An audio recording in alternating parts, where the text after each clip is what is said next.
السلام عليكم ورحمة الله وبركاته. الحمد لله نحمده ونستعينه ونستغفره ونعوذ بالله من شرور أنفسنا وسيئات أعمالنا. من يهده الله فلا مضل له ومن يضلله فلا هادي له. وأشهد أن لا إله إلا الله وحده لا شريك له وأشهد أن محمدا عبده ورسوله. اللهم صل على محمد وعلى آل محمد كما صليت على إبراهيم وعلى آل إبراهيم إنك حميد مجيد. اللهم بارك على محمد وعلى آل محمد كما باركت على إبراهيم وعلى آل إبراهيم إنك حميد مجيد. أما بعد، فقد قال الله تعالى في القرآن العظيم: أعوذ بالله من الشيطان الرجيم، بسم الله الرحمن الرحيم. يا أيها الناس اتقوا ربكم الذي خلقكم من نفس واحدة وخلق منها زوجها وبث منهما رجالا كثيرا ونساء واتقوا الله الذي تساءلون به والأرحام إن الله كان عليكم رقيبا. يا أيها الذين آمنوا اتقوا الله وقولوا قولا سديدا يصلح لكم أعمالكم ويغفر لكم ذنوبكم ومن يطع الله ورسوله فقد فاز فوزا عظيما. يا أيها الذين آمنوا اتقوا الله حق تقاته ولا تموتن إلا وأنتم مسلمون. ومن آياته أن خلق لكم من أنفسكم أزواجا لتسكنوا إليها وجعل بينكم مودة ورحمة إن في ذلك لآيات لقوم يتفكرون. கண்ணியத்துக்குரிய எல்லாமல்ல அல்லாஹ்வின் நல்லடியார்களே, அல்லாஹ்வுடைய பேரருளால் அல்லாஹ்வும் அவனுடைய தூதரும் வலியுறுத்திய திருமணத்தை முன்னிட்டு இங்கு நாம் அமர்ந்திருக்கிறோம். இந்த வாய்ப்பை வழங்கிய எல்லாமல்ல அல்லாஹ்வுக்கு அனைத்து புகழும் உண்டாட்டுமாக. திருமண வாழ்க்கை தவிர்க்கப்பட முடியாதது என்பதை நாம் அறிந்திருக்கின்றோம். உலகில் கடவுள் என்று நம்பப்படுகிற அல்லாஹ்வை தவிர அவனால் படைக்கப்பட்ட அத்தனை உயிரினங்களும் ஆண் பெண் என்கிற ஜோடிகளாகத்தான் படைக்கப்பட்டிருக்கின்றன. உயிர் என்றாலே அதற்கு இனப்பெருக்கம் என்பதை அல்லாஹ் இயற்கையிலேயே அதற்கு அமைத்திருக்கிறான். அவைகள் தன்னுடைய சக இனத்தோடு இன்னொரு ஜாதியோடு இணைந்து தன்னுடைய இனத்தை பெருக்கிக் கொள்வதுதான் இயற்கை நியதி.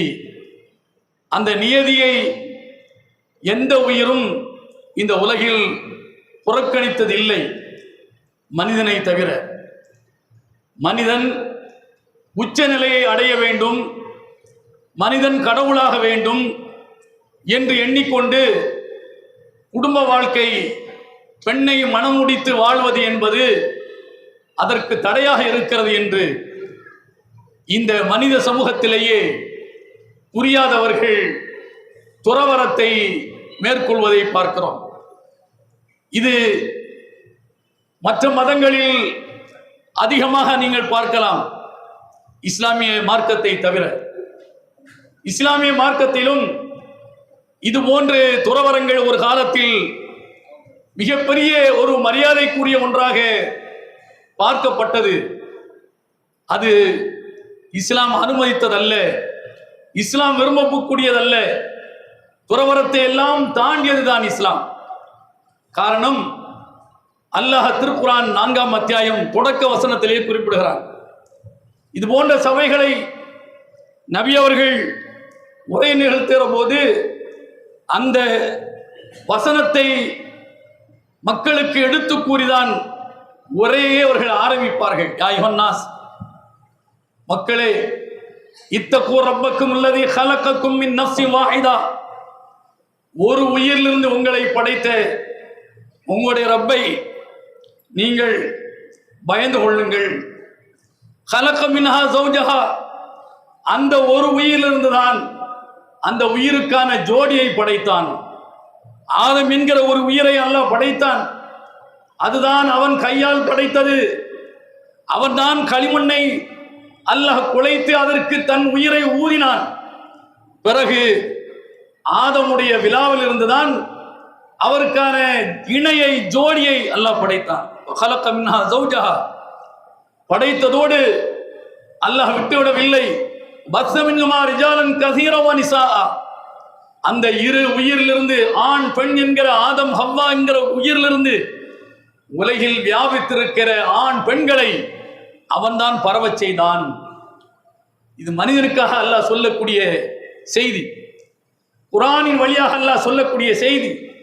ஏன் மற்றவைகள் புரிகிற நிலையில் எந்த உயிரும் இல்லை, எந்த உயிருக்கும் சிந்திக்கிற திறன் இல்லை. மனிதனுக்குத்தான் இந்த திறனை அல்லாஹ் கொடுத்திருக்கிறான். அதனால் தான் மனிதனுக்கு குர்ஆனின் வழியாக அல்லாஹ் இதை சொல்லி காட்டுகிறான். ஒரு ஆணிலிருந்து பெண்ணை படைத்தான், அவ்விருவரிலிருந்து ஆண்களையும் பெண்களையும் அல்லாஹ் பரவச் செய்தான் என்று அல்லாஹ் சொல்கிறான்.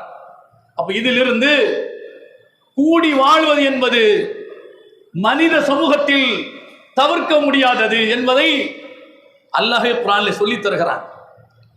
இப்படி அல்லாஹ் சொல்லி தந்ததற்கு பிறகு அல்லாஹ்வுடைய தூதருக்கு எதிராக தன்னுடைய வாழ்க்கையை கட்டமைத்துக் கொள்ள முடியுமா?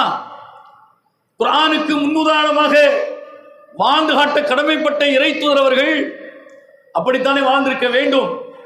ஆனால் இறை தூதரை வேறு மாதிரி அன்றைக்கு இறை தூதராக நம்பிய அந்த சமூகம் அவர்கள் எண்ணினார்கள். அல்லாஹ்வுடைய தூதர் முன்பின் பாவங்கள் எல்லாம் மன்னிக்கப்பட்டவர், அவர் இறை நெருக்கத்தை பெற்றிருக்கிறார் என்று சொன்னால், முன்பின் பாவங்கள் மன்னிக்கப்பட்டு இறை நெருக்கத்தை பெற்றிருக்கிறார் என்று சொன்னால், நாமெல்லாம் அந்த நிலையை எட்டி பிடிக்க இயலாவிட்டாலும் ஒரு அருகிலாவது போய் அமர்வதற்கு, எட்டி பிடிப்பதற்கு ஏதாவது ஒரு வழி இருக்காதா, வாய்க்கால் இருக்கிறா என்று அன்றைக்கு சில தோழர்கள் எண்ணினார்கள். எப்படி எண்ணினார்கள்? நாம் துறவரத்தை கையில் எடுத்துக்கொண்டு அனுதினமும் இரவும் பகலும் இறை தியானத்திலேயே மூழ்கி இறைவனுடைய நெருக்கத்தை பெறலாமே என்று கூட தோழர்கள் சிலர் எண்ணினார்கள். அல்லாஹ்வுடைய தூதரின் மனைவி ஆயிஷா ரலியல்லாஹு அன்ஹா அவர்களிடத்தில் போய் அல்லாஹ்வின் தூதரின் வாழ்க்கை எப்படி என்று கேட்டபோது, அல்லாஹ் கராஅத்துல் குர்ஆன், குர்ஆனை நீங்கள் படிக்கவில்லையா? குர்ஆன் தான் கான குலுகுல் குர்ஆன், குர்ஆன் தான் அல்லாஹ்வின் தூதரின் வாழ்க்கை. இந்த அட்டையிலிருந்து அந்த அட்டை வரை என்ன சொல்லப்பட்டிருக்கிறதோ அதுதான் அவர்களுடைய வாழ்க்கை என்று அந்த தோழர்களை பார்த்து ஆயிஷா நாயகி ரலியல்லாஹு அன்ஹா சொன்னார்கள். அவர்களுக்கு பெரிய ஆச்சரியமாகிவிட்டது. குர்ஆனுடைய மொத்தமும் அவர்களுடைய வாழ்க்கை என்று சொன்னால் நாம் எங்கே இருக்கிறோம்? மலைக்கும் மடுவுக்குமான வித்தியாசத்தில் இருக்கிறோம் என்று அந்த தோழர்கள், கேள்வி கேட்ட தோழர்கள், இனி நான் இரவு தூங்கப் போவதில்லை, இனி நான் பகலில் உண்ணப் போவதில்லை, இனி நான் பெண்ணை மணமுடித்து வாழப்போவதில்லை என்று 3 தோழர்கள் ஒவ்வொருவரும் ஒரு உறுதிமொழி எடுத்துக் கொண்டார்கள். அல்லாஹ்வின் தூதர் அவர்கள் வருகிற போது இது அவர்களுடைய காதில் விழுகிறது. தோழர்களே, இவ்வாறு நீங்கள் பேசினீர்களா? ஆமாம், நான் அத்துக்காக்கும் இல்லாஹி அஷ்காக்கும் லஹு, நான் உங்களை விட அல்லாஹ்வை பயப்படுகிறேன், உங்களை விட அல்லாஹ்வை அஞ்சி வாழ்கிறேன். நான் இரவில் தூங்குகிறேன், தொழுகிறேன், பகலில் நோன்பு வைக்கிறேன், நோன்பை விடவும் செய்கிறேன். நான் பெண்களை மனம் முடித்து வாழ்க்கை நடத்தி கொண்டிருக்கிறேன், பெண்ணை திருமணம் முடித்து நான் வாழ்ந்து கொண்டிருக்கிறேன். இதுதான் என் வழிமுறை, இதுதான் என்னுடைய வழிமுறை. ஃபமன் ரகிப அன் சுன்னதி ஃபலைஸ மின்னி என்று சொன்னார்கள். எனது இந்த வழிமுறை எவன் புறக்கணிக்கிறானோ அவன் முஸ்லிமே இல்லை என்று சொன்னார்கள். இப்ப சொல்லுங்கள், இஸ்லாத்தில் துறவரத்தை இறை தூதர் ஏற்றுக்கொண்டார்களா? துறவரத்தை நான் கடைபிடிக்கிறேன் என்று ஒரு முஸ்லிம் சொல்ல முடியுமா? ஆனா இந்த சமூகத்தில் எவனெல்லாம் காடே கரையே கண்ணே ரஹ்மானே என்று சடை பக்கிரிகளாக அலைந்தார்களோ அவர்கள் எல்லாம் இன்றைக்கு உச்சத்தில் வைத்து நாம் பார்க்கிறோம். அவர்கள் எல்லாம் மகான்கள் என்று சொல்கிறோம். அவர்கள் செத்து மண்ணோடு மண்ணாய் போனதற்கு பிறகு அவர்களுக்கு திருவிழாக்களை கொண்டாடுகிறோம். அவர்கள் பெரிய மகான்கள். எவர்கள் மகான்கள்? அல்லாஹ்வுடைய தூதரை விட அவர் பெரிய மகானா? அல்லாஹ்வுடைய தூதரை மனமுடிக்காமல் துறவரமாக வாழ்ந்தார்களா? இல்லை. அல்லாஹ்வுடைய தூதர் அவர்கள் சாத் இப்னு அபி வக்காஸ் சொல்லக்கூடிய செய்தி புகாரிலே பார்க்கிறோம். 5074வது ஹதீஸாக இருக்கிறது.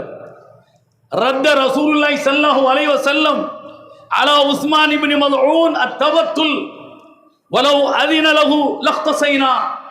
அல்லாஹ்வுடைய தூதர் உஸ்மான் பின் மல்ஊன் என்கிற சஹாபிக்கு அவர்கள் துறவரம் கூடாது, ஆண்மை நீக்கம் செய்து கொள்ளக் கூடாது என்று உஸ்மான் பின் மல்ஊன் என்கிற சஹாபிக்கு நபி அவர்கள் உத்தரவிட்டார்கள்.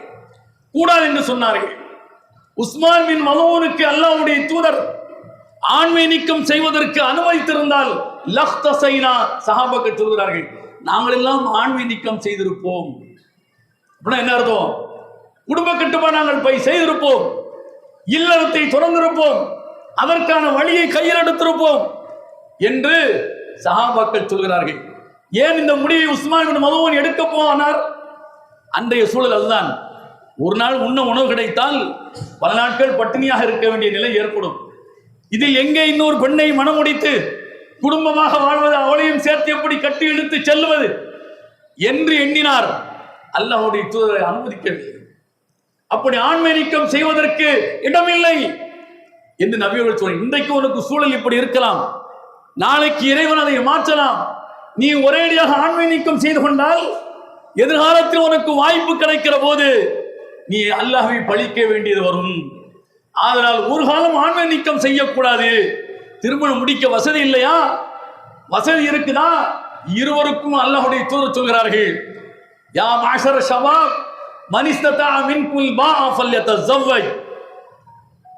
வாலிபர்களே, உங்களுக்கு வலிமை இருந்தால், நீங்கள் வாழ்க்கை நடத்துவதற்கான பொருளாதார வாய்ப்பு இருந்தால் ஃபல்யதஸவ்வஜ், அவர் மணமுடித்துக் கொள்ள வேண்டும்.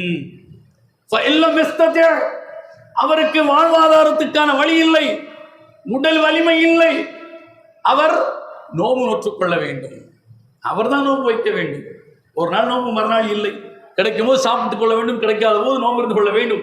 அவர் தன்னுடைய உணர்வுகளை அவர் அடக்கிக் கொள்ள வேண்டும், அவ்வளவுதான். ஆண்மை நீக்கத்திற்கு இடமில்லை என்று நபிகள் நாயகம் ஸல்லல்லாஹு அலைஹி வஸல்லம் அவர்கள் சொல்லி காட்டுவதை நாம் பார்க்கிறோம். அப்போ திருமணம் என்பது தவிர்க்கப்பட முடியாதது. அதனால் தான் அல்லாஹ் குர்ஆனில் குறிப்பிடுகிறான், ஃபன்கிஹு மா தாப லக்கும் மினன் நிசா, விரும்பிய பெண்ணை நீங்கள் மணமுடித்துக் கொள்ளுங்கள் என்று அல்லாஹ் குறிப்பிடுகிறான். ஃபன்கிஹு மா தாப லக்கும் மினன் நிசா, எந்த பெண்ணை நீ விரும்புகிறாயோ அந்த பெண்ணை மணமுடித்துக் கொள். ஆனால் பெண்களிலும் ஆண்களிலும் பல வகையினர் இருக்கிறார்கள். உலகத்தில் ஆதி முதல் அந்தம் வரை எப்படித்தான், அதை நபி அவர்கள் சுருக்கமாக நாலு வார்த்தையில் சொல்கிறார்கள். துன்கஹுல் மர்அத்து லிஅர்பஇன் லிமாலிஹா வலி ஜமாலிஹா வலி தீனிஹா வலி ஹஸபிஹா ஃபல்ஃபர் பிதாத்தி தீன் என்று சொன்னார்கள். உலகில் எந்த சமூகத்தை எடுத்துக்கொண்டாலும், எந்த ஜாதியை எடுத்துக்கொண்டாலும், எந்த மதத்தினரை எடுத்துக்கொண்டாலும், 4க்காகத்தான் ஒரு பெண் திருமணம் முடிக்கப்படுகின்றாள். 4 விஷயங்கள். ஒன்று, அவள் அழகாக இருக்கிறாள். இன்னொன்று, அவளிடத்தில் துட்டு இருக்கிறது, பைசா இருக்கிறது. இன்னொன்று, அவள் பரம்பரை குடும்பத்தை சார்ந்தவள், பாரம்பரியம் மிக்கவள். வேறொன்று, அவள் ஒழுக்கம் உள்ளவள். இந்த 4ஐ தாண்டி 5வது கேட்டகரியில் யாரும் பெண்ணை பார்ப்பதே இல்லை. உலகில் நீங்கள் எந்த பெண்ணை மனம் முடித்தாலும் கூட்டி கழிச்சு பார்த்தீங்கன்னா இந்த 4 ஏதோ ஒன்று இருக்கும். இப்போது நபி அவர்கள் சொன்னார்கள், இது உலகத்தில் நடக்குது, நீ என்ன செய்ய போகிறாய்? உன் குடும்ப வாழ்க்கை சுபிட்சமாக இருக்க வேண்டும், அதற்கு எதை தேர்வு செய்ய போகிறாய்? ஒழுக்கமுள்ள பெண்ணை மணமுடித்து உன் வாழ்க்கையில் வெற்றி பயணத்தை தொடங்கிக்கொள் என்று சொன்னார். பணம் பெரிதல்ல, அழகு பெரிதல்ல, பாரம்பரியம் பெரிதல்ல. எல்லாம் ஒரு கட்டத்தில் எடுபட்டு போகும், அல்லது எல்லாம் ஒரு கட்டத்தில் சனியனை இழுத்து கொண்டு வந்துவிடும். ஒழுக்கமுள்ளவள் மனைவியாய் வாய்த்தால் மட்டும்தான், அல்லாஹ்வுடைய தூதர் சொன்னார்கள், இந்த உலகம் இருக்கிறது குல்வத்துன் ஹதிரத்துன், இது மனிதன் அனுபவிப்பதற்குரிய பசுமையான ஒரு ரசனை, ரசிக்கத்தக்க ஒரு உலகம். அல்லாஹ் இந்த உலகத்தை அப்படித்தான் அமைத்திருக்கிறான்.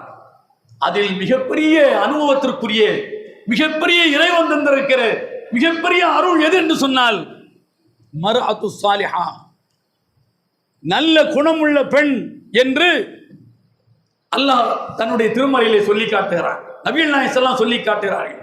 ஒரு நல்ல சாலியான ஒரு பெண் கிடைத்தால் உலகத்தில் எது கிடைத்தாலும் கிடைக்காவிட்டாலும் அவன் நிம்மதியாக இந்த உலகத்தில் வாழ்ந்து விடுவான். அவன் நிம்மதியாக இந்த உலகத்தில் வாழ்ந்து விடுவான். நபிகள் நாயகம் ஸல்லல்லாஹு அலைஹி வஸல்லம் அவர்கள் இவ்வளவு நேர்த்தியாக சொல்லி காட்டுகிறார்கள். பார்க்கிறோம், கோடிகளை குவித்து வைத்திருப்பான், பரம்பரை பணக்காரன் என்பான். ஆனால் பணத்தால் அவனால் சாதிக்க முடியாது மன நிம்மதி. பணத்தை கொடுத்து கோடியை கொட்டி விலை கொடுத்து வாங்கிவிட முடியுமா? முடியவே முடியாது. தன்னிடம் இருக்கிற பதவியை பயன்படுத்தி, அதிகாரத்தை பயன்படுத்தி, குடும்ப பாரம்பரியத்தை பயன்படுத்தி மன நிம்மதியை பெற்றுவிட முடியுமா? முடியாது. எதை இழந்தாலும் அந்த நல்ல ஒழுக்கமுள்ள பெண்ணை நாம் அடைய முடியாது. அந்த வாழ்க்கை நிம்மதி வாழ்க்கையை நாம் பெற முடியாது. அதான் சொன்னார்கள், இப்படிலாம் உலகத்தில் இருக்குது, நீ எப்படி இருக்க போகிறாய், இதில் தான் வெற்றி இருக்கிறது என்று நபிகள் நாயகம் ஸல்லல்லாஹு அலைஹி வஸல்லம் சொன்னார்கள். ஆக விரும்பிய பெண்ணை மனமுடித்துக் கொள்ள வேண்டும். அப்படி கொள்கிற போது அந்த பெண்ணுக்கு நீ மகரை கொடுத்துத்தான் மனமுடிக்க வேண்டும். வாத்து நிசா சதுக்காத்தின் நேலா, அவள் நீ மனமோந்து கொடுக்க வேண்டும். வேண்டாம் வெறுப்பா என்ன செய்யக்கூடாது, நீ கொடுக்க கூடாது. வேண்டாம் வெறுப்பாக கொடுக்க கூடாது. ஏன்? உனக்காக தன்னை பெற்று வளர்த்த பெற்றோர்களை தியாகம் செய்து தன்னுடைய வீட்டில் இருக்கிற அந்த சௌகரியங்களை எல்லாம் புறக்கணித்து விட்டு தன் கணவன் என்ற ஒரு காரணத்துக்காக அவள் கரம் பிடிக்கின்றாள். அவளுக்கு நீ என்ன கொடுக்க போகிறாய்? அதை மனம் வந்து கொடுக்க வேண்டும். ஃபன்கு மா தாபலக்கும் மின நிசா வாத்து நிசா சதுகாத்தின் நேலா, மனம் வந்து கொடுக்க வேண்டும். திபனலக்கும் அன் ஷைஇன் ஃபகுலு ஹனியா மரியா என்று அல்லாஹ் சொல்கிறான். அந்த பெண் அவளாக நீ கொடுக்கிற மகரை, இல்லைங்க எதுக்குங்க நீங்களே வச்சுக்கிடுங்க, இன்னும் கொஞ்சம் நீங்க வச்சுக்கிடுங்க என்று அவள் விரும்பி தந்தால் அதை ஃபகுலு ஹனியா மரியா, நிம்மதியாக நீ அதை சாப்பிட்டுக் கொள் என்று அல்லாஹ் குர்ஆனில் சொல்றான். ஆனால் கொடுக்க வேண்டும் என்று அல்லாஹ் சொல்கிறான். பெண்ணுக்கு மகரை கொடுக்க வேண்டும் என்று சொல்கிறான். எவ்வளவு கொடுத்தாலும் அதை நீ திருப்பி வாங்க கூடாது. அவள் விரும்பி தந்தால் வாங்கிக் கொள் என்கிறான். கொடு என்று சொல்லக்கூடியவன் அவள் தருகிற போது, மன ஒப்பி தருகிற போது வாங்கிக் கொள்ளும் என்று அல்லாஹ் சொல்கிறான். ஆனால் கொடுப்பதை அல்லாஹ் கடமையாக்குகிறான், கொடுக்க வேண்டும். அப்படிப்பட்ட இந்த பெண்ணை மணமுடிப்பதற்கு மகரை கொடுக்க வேண்டும். அடுத்தது அல்லாஹ் குர்ஆனின் 2ஆம் அத்தியாயம் 221ஆம் வசனத்தில் அல்லாஹ் குறிப்பிடுகிறான், வலா தன்கிஹுல் முஷ்ரிகாத் ஹத்தா யுமின்ன வலா துன்கிஹுல் முஷ்ரிகீன். அல்லாஹ் தன்கிஹு வலா துன்கிஹு என்று 2 வார்த்தைகளை அல்லாஹ் பயன்படுத்துகிறான். வலா தன்கிஹுல் முஷ்ரிகாத், அல்லாஹ்வுக்கு இணை கற்பிக்கின்ற பெண்ணை நீங்கள் மணமுடிக்காதீர்கள். ஹத்தா ஹத்தா யுமின்ன, அவள் நம்பிக்கை கொள்ளாதது வரை, நம்பிக்கை கொள்ளும் வரை நீ மனம் முடிக்காத. முமீன் என்று சொன்னால், அல்லாஹ்வை நம்புகிறேன் என்று சொன்னால் நீ அவளை மணமுடித்துக் கொள். அவளை மணமுடித்துக் கொள் என்று சொன்னால் யாரை பார்த்து அல்லாஹ் சொல்கிறான்? ஆணை பார்த்து சொல்கிறான். அப்ப ஆண் ஒரு பெண்ணை அவர் என்ன செய்யலாம்? தானாக முன் வந்து மனம் முடித்துக் கொள்ளலாம், திருமணம் செய்து கொள்ளலாம். ஆனால் அதே நேரத்தில் பெண்ணை பார்த்து அல்லாஹ் சொல்கிற போது, வலா துன்கிஹுல் முஷ்ரிகீன, உங்களுடைய பெண்களை இணை வைக்கின்ற ஆண்களுக்கு நீங்கள் திருமணம் முடித்து கொடுக்காதீர்கள் என்று அல்லாஹ் சொல்கிறான்.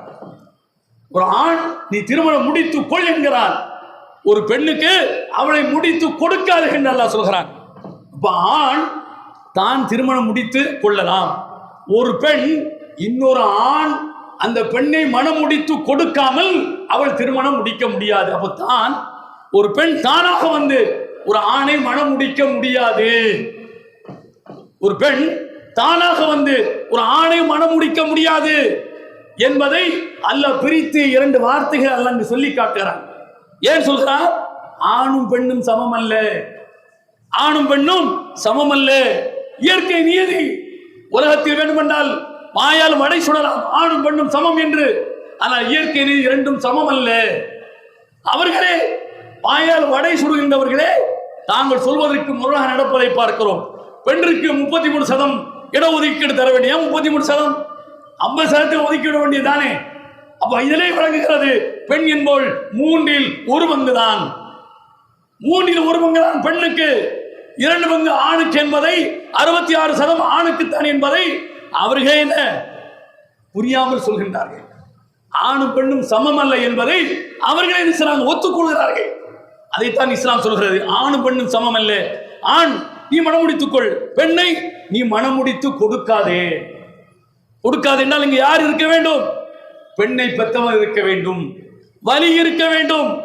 அதைத்தான் அல்லாஹ்வின் தூதர் சொன்னார்கள், லா நிக்காஹ இல்லா பி வலி, பொறுப்பாளன் இல்லாமல் திருமணம் செல்லாது என்று சொன்னார்கள். அதனால் தான் பதிவுத்துறையில் போய் ஒரு பெண் ஓடி போய் ஒரு ஆணை மனமுடித்துக் கொண்டால் இஸ்லாம் அதை ஏற்றுக்கொள்வதில்லை. இஸ்லாம் அதை ஏற்றுக்கொள்ள திருமணம் செல்லாது. அவளை மனமுடித்து வைப்பதற்கு ஒரு ஆண் தேவை, பெண்ணை பெற்றவன் தேவை. பெண்ணை பெற்றவன் இறந்து போய்விட்டால் அவனுக்கு அடுத்த இடத்தில் இருக்கக்கூடியவன் தேவை.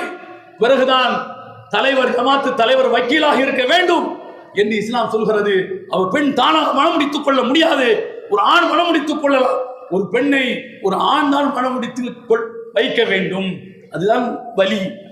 அதைத்தான் இஸ்லாம் வலியுறுத்துகிறது. அடுத்து திருமணத்தில் கடைசியாக இது ஒப்பந்தம் என்று சொல்கிறது. என்று இஸ்லாம் சொல்கிறது. அந்த பெண்கள் உறுதியான உடன்படிக்கை எடுத்துக் கொள்கிறார்கள். எப்படி எடுத்துக்கொள்கிறாள்? இந்த பெண்ணுடைய தகப்பன் இங்கு இருக்கிறார், அவர் வழியாக அந்த பெண் இந்த மணமகளிடத்தில் ஒரு உறுதிமொழி எடுக்கின்றாள். என்ன எடுக்கின்றாள்? ஒரு உறுதிமொழியை. அவள் எதிர்பார்த்த அந்த மகரை, அவள் இந்த மணமகளிடமிருந்து பெற்றுக்கொண்டு சபையோரை சாட்சியாக்கி, நான் உங்களுக்கு என் மகளை மணமுடித்து தருகிறேன், ஏற்றுக்கொள்கிறீர்களா? இவர் கொடுக்கிற மகருக்கு அவர் வளர்த்த பெண்ணை இப்போது என்ன கைமாறு செய்கிறார். இது ஒரு கொடுக்கல் வாங்கல். இந்த கொடுக்கல் வாங்கலுக்கு அல்லாஹ் சொல்கிறான், நீங்கள் இது போன்று கொடுக்கல் வாங்கல் செய்கிற போது 2 சாட்சிகளை ஏற்படுத்திக் கொள்ளுங்கள். 2 சாட்சிகளை ஏற்படுத்திக் கொள்ளுங்கள். எந்த கொடுக்கல் வாங்கலா இருந்தாலும் சரி, அது சொத்தை விற்பது வாங்குவது, பொருளை கொடுப்பது வாங்குவது, அது போன்று எந்த கொடுக்கல் வாங்கலாம். இது ஒரு கொடுக்கல் வாங்கல் தான். இந்த திருமணம் என்பதும் ஒரு கொடுக்கல் வாங்கல். இவர் கொடுக்கிற 41.280 தங்க நெக்லஸ் பெண்ணை பெற்றவர் வாங்கி கொண்டு இந்த சபையோரை சாட்சியாக்குகிறார். 2 சாட்சியே போதும். ஆனால் இந்த சபையை இதற்கு சாட்சி, குறைந்தபட்சம் 2 சாட்சி போதும். இந்த சபையை சாட்சியாக்குகிறார். இதுதான் இந்த திருமணத்துடைய முக்கியமான அம்சங்கள். அல்லாஹும் அல்லாஹ்வுடைய தூதரும் சொல்லித் தரக்கூடியவைகள். இந்த ஊரில் சரி, எங்கும் சரி, இஸ்லாமிய சமூகத்தில் திருமணங்கள் எப்படி நடக்கிறது என்பதை கொஞ்சம் உரசி பாருங்கள். அல்லாஹ் விருப்பத்துக்கிணங்க, அல்லாஹ்வுடைய தூதர் காட்டியதற்கிணங்க திருமணங்கள் நடைபெறுகிறதா என்பதை நீங்களே என்ன செய்ய ஒத்து பாருங்கள். எத்தனை எத்தனை அநியாயங்கள், எத்தனை எத்தனை அனாச்சாரங்கள், எத்தனை எத்தனை மூட பழக்க வழக்கங்கள் திருமணத்தின் பெயரால். அல்லாஹ்வுடைய தூதர் அவர்கள் தன்னுடைய இறுதி பேருரையிலே சொன்னார்கள், 23 ஆண்டுகள் இறைப்பணியை செய்தார்கள். இறுதியாக அவர்கள் இந்த உலகத்தை விட்டு விடைபெறுவதற்கு முன்னர் ஹிஜ்ரி 9வது ஆண்டு அவர்கள் துல்ஹஜ் மாதம் அரஃபா பெருவழியிலே நின்று இறுதி பேருரை நிகழ்த்தினார்கள். எத்தனையோ செய்திகளை தன்னுடைய வாழ்க்கையில் கடந்த அத்தனை செய்திகளையும் அந்த மக்களுக்கு தொட்டு காட்டினார்கள். ஓரை கோட்பாட்டை அவர்கள் ஆரம்பித்து இறுதி வரை எதெல்லாம் அந்த சமூகத்திற்கு சொன்னார்களோ அத்தனையும் சாரமாக சத்தாக அவர்கள் கோடிட்டு காட்டினார்கள். கடைசி சொன்னார்கள், அறியாமை காலத்தில் உங்களிடத்தில் இருந்த மூட பழக்க வழக்கங்களை, சடங்கு சம்பிரதாயங்களை என் காலில் போட்டு மிதிக்கல் என்று சொன்னார்கள். நீங்கள் முஸ்லிமாக மாறிவிட்டீர்கள், இஸ்லாத்துக்கு வந்து விட்டீர்கள். இனி உங்களுடைய பார்வை, உங்களுடைய நடவடிக்கை, உங்களுடைய கொடுக்கல் அத்தனையும் இஸ்லாத்தின் அடிப்படையில் தான் இருக்க வேண்டும் என்று சொன்னார்கள். அல்லாஹ் மீது கொண்ட நம்பிக்கையின் அடிப்படை இருக்க வேண்டும் என்று சொன்னார்கள். மூட பழக்க வழக்கங்களுக்கு இடம் தந்து விடக்கூடாது என்று சொன்னார்கள். இன்றைக்கு முஸ்லிம் என்று சொல்லிக் கொள்ளக்கூடிய நாம் திருமணம் என்று ஆரம்பித்தால் ஐயையோ போதும் போதும் போதும் என்று பெண்ணை பற்றவன் ஒரு பக்கத்தில், ஆணை பற்றவன் ஒரு பக்கத்தில், எத்தனை எத்தனை அப்பப்பா முடிஞ்சாச்சுப்பா என்கிற அளவிற்கு கல்யாணம் கண்ணிப்பார், கல்யாணம் பண்ணிப்பார், வீட்டை கட்டிப்பார். அதுக்கு ஒரு சொலவடையே நாம் என்ன செய்வோம், சொல்லிக்கிட்டே செய்வோம், எல்லா அயோக்கியத்தனங்களையும் அரங்கேற்றுவோம். இப்படா கல்யாணம் பார்த்து இதுவரைக்கும் தன்னுடைய மனதில் தேக்கி வைத்திருந்த அந்த வஞ்சகத்தை பயன்படுத்துகிற ஒரு கயமைத்தனம், ஒரு அறியாமைத்தனம் இந்த சமூகத்திலே இருக்கிறது. ஆணும் பெண்ணும் அதற்கு துணை நிற்கின்றார்கள். என்ன கயமைத்தனம், என்ன வஞ்சகம், என்ன வேண்டி கிடக்கிறது? சொத்தை பங்குக்கு போகிறாரா? கொடுக்கலான பிரச்சனையா? இல்லை, வரட்டும் திருமணம், கல்யாணம் வரட்டும், பண்ணிடுவானா, என்னை நீக்கி வச்சு செய்தவானா, இப்படி செய்தவானா என்று கங்கணம் கட்டி கொண்டு முஸ்லிம் என்கிற பெயரில் எல்லா வீடுகளிலும் இந்த அயோக்கியத்தனங்கள் இருக்கின்றன. ஆண்கள் பெயராக இருக்கின்றன, பெண்களும் அதை செய்கின்றார்கள். இதற்கெல்லாம் முற்றுப்புள்ளி வைத்தார்கள் அல்லாஹ்வின் தூதர்கள். மூட பழக்க வழக்கங்கள், சடங்கு சம்பிரதாயங்கள் எதற்கு இஸ்லாத்தில் இடமில்லை என்று சொன்னார்கள். அப்படி நம்முடைய திருமணத்தை நாம் அமைத்துக் கொள்கிறோமா? லா இலாஹா இல்லல்லாஹ் முஹம்மது ரசூலுல்லாஹ் என்று சொன்னால் மட்டும் போதுமா? நடவடிக்கை அல்லாஹ்வுடைய திருப்திக்கு இருக்க வேண்டாமா? ஒவ்வொரு செயலிலும் அல்லாஹ்வுடைய திருப்தி இருந்தால் மட்டும்தான் அதற்கு நாம் செலவழித்த பொருளுக்கு, நேரத்திற்கு, உழைப்பிற்கு அல்லாஹ்விடத்தில் மரியாதை உண்டு, அல்லாஹ்விடத்தில் நன்மை உண்டு. அந்த நம்பிக்கையோடு தான் ஒரு முஸ்லிம் ஒவ்வொரு காலமும் அவன் தன்னுடைய வாழ்க்கை சிந்தனையை அமைத்துக் கொள்ள வேண்டும். அப்படி நீங்களும் நாம் அமைத்துக் கொள்ள வேண்டும் என்று கேட்டு இந்த திருமணம் இப்போது நடைபெற இருக்கிறது. பெண்ணை பெற்றவர் அவர்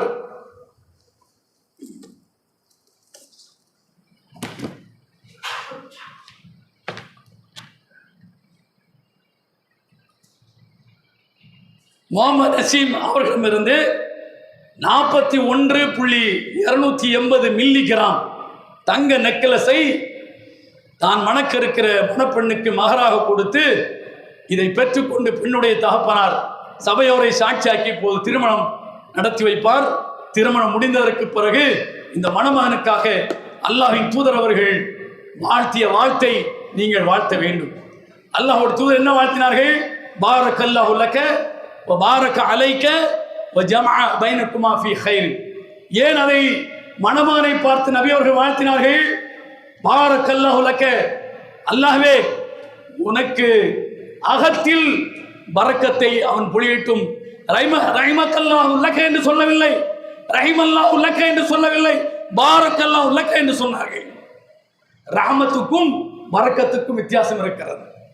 அல்லாஹ் ரஹமத்தை கொடுத்திருக்கிறான், ஆனால் பரக்கத்து வேண்டும். என்ன பரக்கத்? மறைமுகமான அல்லாஹ்வின் அருள் வேண்டும். லட்சங்கள் இருக்கலாம், கோடிகள் இருக்கலாம், இல்லாமல் இருக்கலாம், ஆனால் எதை அல்லாஹ் தந்திருக்கிறானோ அதில் பரக்கத்து இல்லை என்று சொன்னால் இந்த உலகில் ஜீவிக்கவே முடியாது. அந்த பரக்கத்து வேண்டும். அந்த பரக்கத்து இந்த மணமகனுக்கு வேண்டும். வந்திருக்கின்றவர்கள் பாரக்கல்லாஹு லக, அல்லாஹ் உனக்கு அகத்திலும் பரக்கத் செய்யட்டும் என்று நீங்கள் பிரார்த்திக்க வேண்டும். அவருக்கு உடல் பரக்கத்து வேண்டும், பொருளாதார பரக்கத்து வேண்டும். அதற்குத்தான் உனக்கு அகத்தில் அல்லாஹ் பரக்கத் செய்யட்டும் என்று சொன்னார்கள். பாரக்க அலைக்க, உனக்கு புறத்திலும் அல்லாஹ் பரக்கத் செய்யட்டும் என்று சொன்னார்கள். புறம் என்று சொன்னால் நேற்று வரை இவர் தனி ஒரு மனிதர், இன்றைக்கு இவரை நம்பி ஒரு பெண் தன்னை ஒப்படைக்கின்றாள். அவளுக்கும் சேர்த்து அவளுடைய அத்தனை லாப நஷ்டங்களுக்கும் இவர்தான் பொறுப்பு. உண்ண உணவு, உடுத்த உடை, மருத்துவம், வீடு அத்தனைக்கும் இவர்தான் பொறுப்பு. அதற்கு அல்லாஹ் இவருக்கு பரக்கத் செய்தால்தான் அது நடக்கும். அதனால் பாரக்க அலைக்க, அல்லாஹ் உனக்கு அகத்திலும் உனக்கு புறத்திலும் பரக்கத் செய்யட்டும் என்று நபி அவர்கள் சொன்னார்கள். உங்கள் இருவரையும் நல்ல விஷயங்கள் அல்லாஹ் ஒன்றிணைக்கட்டும். சில நேரங்களில் வாழ்க்கைப்பட்டவள் கிழக்காக போகணும்பா, இல்லை இல்லை மேற்காக தான் போகணும், முடியாது என்பாள். அப்படி நன்மையான விஷயமா, நல்ல விஷயமா, அல்லாஹ் விரும்பக்கூடியதா, அல்லாஹ் வெறுப்பதா, இறை தூதர் காட்டியதா என்று இருவரும் கலந்து ஆலோசித்து, இல்லை உன்னுடைய விருப்பத்தை விடு, என்னுடைய விருப்பத்தை விடு, அல்லாஹ்வுடைய தூதருடைய விருப்பம் இதுதான், வாய்ப்படி போவோம் என்று நன்மையானவற்றில் இருவரும் ஒன்றிணைந்து பயணிக்க வேண்டும். அந்த பயணம்தான், அந்த வாழ்க்கை பயணம்தான் சுபிட்சமானதாக இருக்கும். அதற்கு இந்த மணமகனுக்கு நீங்கள் பறக்கச் செய்யுங்கள், இந்த மணமக்களுக்கு பறக்கச் செய்யுங்கள் என்று கேட்டு என்னுடைய வார்த்தையை முடித்துக் கொள்கிறேன். எல்லா பொருளும் இறைவனுக்கு. வாஹிரதாவான அல்ஹம்துலில்லாஹி ரப்பில் ஆலமீன்.